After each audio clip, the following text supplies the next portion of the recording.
Hey Andrew, so how do I get like a six pack quick? What's the fastest way to get a six pack? Why does it have to be quick? Why does it have to be easy? Why do you think life is all quick and easy? Why can't it be hard and difficult? Why can't you suffer? Because suffering is what gives it value. If everyone had a six pack and it was quick and easy, then it wouldn't be valuable, would it? If everyone walked around with a six pack and they got it easily, then no one would give a shit. The whole point is that it's difficult to get. Value is linked to difficulty. If you want something that is valuable, you need something which is difficult to obtain. You shouldn't be thinking about quick and easy. You should be thinking about hard, suffering, pain, going through it. That's what you should be thinking about. This is going to be hard, but I'm going to do it anyway. Because when it is done, then everyone's going to know that I went through something difficult. Nobody, absolutely nobody, gives a fuck about you as much as you're going to have to give a fuck about yourself. Nobody cares about you as much as they need to care to fix your life. But nobody is going to come to your bed, drag you out of bed, drag you to a job, force you to work hard. You are never going to have any of the things you want if you do not get them yourself. The only person who's going to make me happy and live a life that I want to live is me. Nobody's going to do it for me. People say, Tate, what motivates you? And I find that I think that's a stupid question.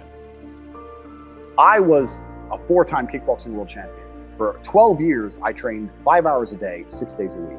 And I was motivated to train probably about 25% of the time. The rest of the time I went because I am disciplined. If I wake up and I'm unhappy, I will do the exact same things as if I am happy. I will go to the gym the same. I will work the same. How I feel has no impact on how I live my life.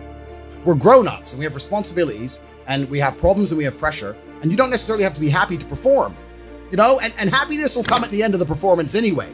But if your number one goal as a man, if your number one mission in life is just to be happy, that's going to be an extremely vaporous existence, and you're not going to be a man of substance. Your ability to deal with stress, the amount of stress you can deal with as an individual, is directly correlated to your success level. If you can deal with stress all day, you're going to be successful. If you collapse under stress, you're not going to be successful. There's no way to the top without stress involved. But there is a massive correlation between success in life and stress tolerance. The more stress you can tolerate, the better your life's going to be. One of the only things in this world you can control is your state of mind. You can't control the weather. You can't control other people. You can't even control your health. One of the very few things in the world you have genuine control over is your state of mind. If you can't control that, then you're just a feather in the wind, and life's going to blow you around. I can't imagine truly wanting to quit something and not being able to quit. I can't imagine it. When I talk to people who say, I want to quit smoking, I say, when? They go, oh, well, soon. Well, that means you don't want to quit. You want to keep smoking for a while and quit later. I can't imagine a mind frame or a mindset where I want to do something and can't do it. It's almost difficult for me to answer that question, because if you have that kind of mind, if your mind is so fundamentally broken that you cannot do with your own mind what you want to do, then you're just, right? Life is hierarchical. There's always going to be kings and there's always going to be peasants.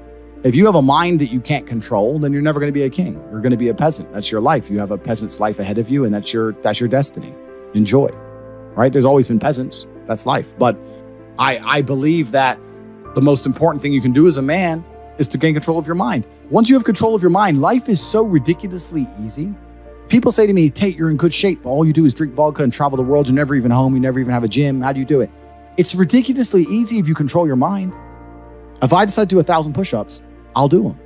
Maybe I have to do them one at a time. Maybe I'll get tired. Maybe I need a break. I'm going to do 1,000 because I said I'm going to do 1,000. Everyone knows what they're supposed to do. You either control your mind or you don't. And all of these things stem from the same problem. It's something you can do. It's something that is learned. It's something that is taught. Depression is the ultimate motivation. If you're unhappy with your life and you're depressed, I don't expect you to be popping pills and sitting laying in bed. I expect you to give me a huge list of everything you're achieving per day. Depression's a fantastic motivation, but people are told the opposite. No, a lot of people's problems are all in their mind. And I'm not saying that mental conditions aren't real, because absolutely some are. But I try and explain to people, look, the only thing on the planet you have genuine control over is your state of mind. You can't control the weather. You can't control anything. The only thing you can affect in genuine real time is how you feel in your head. How you view the world absolutely and utterly shapes how you react to the world, how you act in the world, how people view you. It's all down to how you view things. You have to believe you're the fucking man, and you have to believe you can achieve anything. I'm not saying you can achieve anything easily. I'm not saying it's not going to take a whole bunch of work. I'm not saying it's going to happen quickly, but you have to believe you can achieve anything. When I tell people that you are the sum of the 5 people you spend the most time with, everyone agrees. They go, yeah, that's probably true. And then they continue to hang around with people who they don't want to be. Why? There has to be a point where you sit and go, okay, you're my friends, et cetera, I love you guys. Yeah, we can talk, whatever. But I'm on a different life path. You have to leave some people behind. If you were to come hang around with me and my crew, you would be self-conscious. And that self-consciousness would motivate you, or they would certainly instill the discipline required for you to change. You don't feel self-conscious amongst your peers. That's why you don't change. When I was broke, I couldn't sleep. And I say that, people laugh. I'm not joking. When I wanted money, like fucking I needed air. People say to me, I want to be rich. And I say, okay, well, I want to be able to ice skate, but I don't want to be able to ice skate enough to go learn how to ice skate because I can't be bothered. I mean, surely if I could click my fingers and be a figure skater, I'd click my fingers. Who wouldn't? But I don't want to actually go train because I don't want it enough. And this is the exact point with money. Everyone wants money put on their lap. If you truly wanted money, you wouldn't be able to sleep until you fucking had it. And this is the point. Because when I had nothing, I couldn't be distracted. You couldn't distract me from what I wanted. Life when you're young is a completely different experience to life when you're old. When you're older, your life quality seriously decreases, massively. So you have about 10 to 15, maybe 20 years to find a way to get rich and enjoy being rich. And you got to put it all together and you got to do it quick. You have to start saying, I want to take money. Because that's how you have to think. You don't make it, you take it. So you have to start talking that way. You got to take money. Is that money isn't real. Money is like water. Money never stays still. If you can find and identify a place where money is moving, if you can find a place where money is moving and stand in the way, then the money is vulnerable.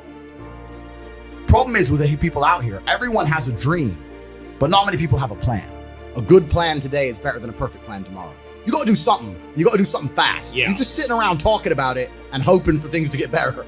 I don't think living in a dream is going to help you in any way. I think you need to be sitting here panicking at the fact that you don't have enough money. You need to be concerned and worried and sad. And you need to do something about it today. Because that's how I started my first business that made me $1 million. I sat in my room, pissed off, and I fucking came up with the idea. Most people see people with things they want and they don't do the second half. They don't try and work out how they got that thing. Oh, my man has a Ferrari. Okay. I wish I had a Ferrari. Okay. They don't sit there and go for an hour. How did he get a Ferrari? It doesn't cross that part is the part they don't want to do, right? They just go, oh, he has a Ferrari. Wish I had a Ferrari. And they go back to TV. Yeah. And that's why they lose. You need to understand that in this world, there's a whole bunch of people doing amazing shit that you are not doing.